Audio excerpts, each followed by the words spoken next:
When Sarah started coming home late every Friday, I didn't think much of it.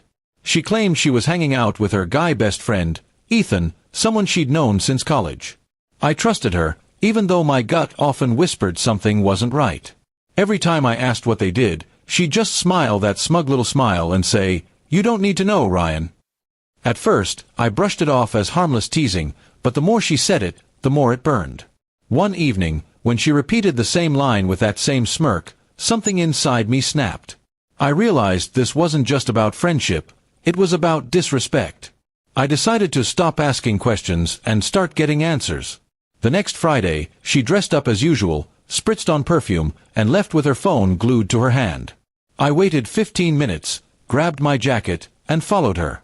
She wasn't heading to Ethan's place like she claimed. She stopped at a fancy restaurant downtown, the kind we only visited on anniversaries. Through the window, I saw her laughing, touching Ethan's hand across the table, looking happier than I'd seen her in months. My heart broke, but I didn't confront her. I took photos quietly and left.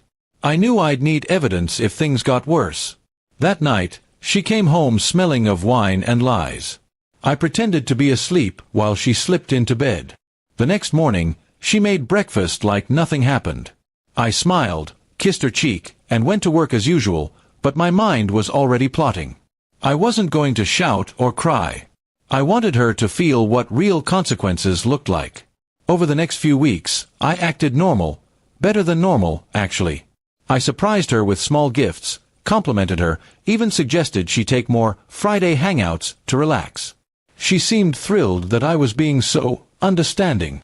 In truth, I was setting the stage for my exit. Meanwhile, I quietly met with a lawyer and gathered every piece of proof I had. I learned that Ethan wasn't just a friend, they'd been secretly seeing each other for months. My lawyer advised patience and precision, so I waited. One Friday, while she was out with Ethan, I packed my belongings, cleared my half of the bank account, and left a sealed envelope on the kitchen counter. Inside it was everything: photos, call logs, and a letter explaining exactly what I knew. When she came home late that night, she found the house half empty. My letter ended with, "Now you don't need to know what I'm doing anymore." I turned off my phone and checked into a hotel. For the first time in a long while, I slept peacefully. The next morning, she called dozens of times, then switched to angry texts. She accused me of overreacting and ruining our marriage over a misunderstanding. I didn't reply. 2 days later, she showed up at my office in tears, begging to talk. My coworkers stared in shock as she broke down in the lobby, but I didn't budge. I simply told her, "You didn't respect our marriage when it mattered. There's nothing left to fix." In the following weeks, mutual friends reached out, trying to mediate. Most of them already knew about her and Ethan. Apparently, it wasn't as secret as she thought. The embarrassment she faced when the truth spread around town was the kind of justice I didn't even have to deliver myself.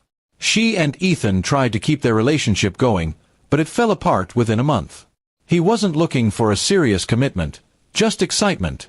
I filed for divorce quietly and made sure it was finalized without any drama.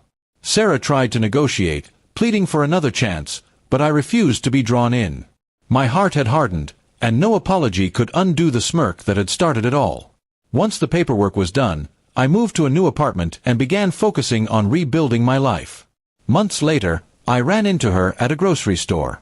She looked tired, worn down. Her smile was gone, replaced by regret.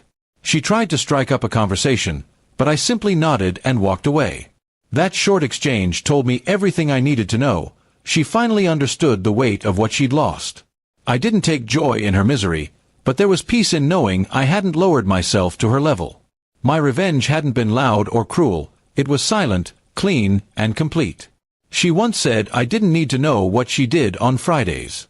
Now, she doesn't need to know anything about my life at all. Today, my Fridays are quiet but peaceful. I spend them hiking, reading, or sometimes just enjoying dinner with genuine friends.